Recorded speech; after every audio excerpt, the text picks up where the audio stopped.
వెలువరించిన నేపథ్యంలో లగచర్ల పారిశ్రామిక కారిడార్ పరిధిలోని రోటి బండ తండాలో రైతుల సంబరాలు. లగచర్ల తొలి గెలుపు. లగచర్ల అక్కింపేట భూసేకరణపై స్టే విధిస్తూ హైకోర్టు ఉత్తర్వులు.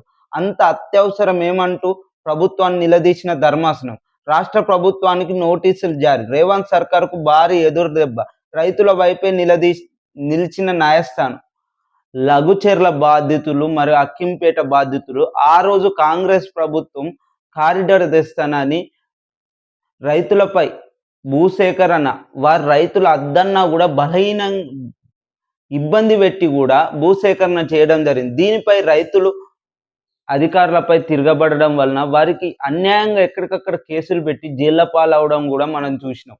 మరియు ఆ జైలు నుండి వచ్చినాక కూడా వారి పోరాటాన్ని ఎక్కడ ఆపకుండా హైకోర్టుకు మరియు పోవడం జరిగింది. హైకోర్టుకు పోయిన వ్యవధిలో వారికి నిన్న స్టే రావడం జరిగింది. ఎందుకంటే ప్రభుత్వాన్ని నిలదీసిన ధర్మాసనం మీకు ఇంత అత్యవసరం ఏమున్నది, ఎందుకు మీరు ఇంత దౌర్జన్యంగా భూములు లాక్కుంటున్నారని నిలదీయడం జరిగింది. మరియు మేము చెప్పేదానికి ఆ పనులు ఆపేయాలి, దానిపై స్పష్టత రాని విధంగా స్టే ఇవ్వడం జరిగింది. దీని వలన అక్కడ లగచర్లలో ఉన్న కారిడార్కు సంబంధించిన అక్కింతండ వాసులు మరియు ఎంతో సంబరంగా ఉండడం జరిగింది. ఇది రాష్ట్ర ప్రభుత్వం చేస్తున్న విధి విధానాలకు హైకోర్టే నిదర్శనమని తెలియజేయడం జరుగుతుంది.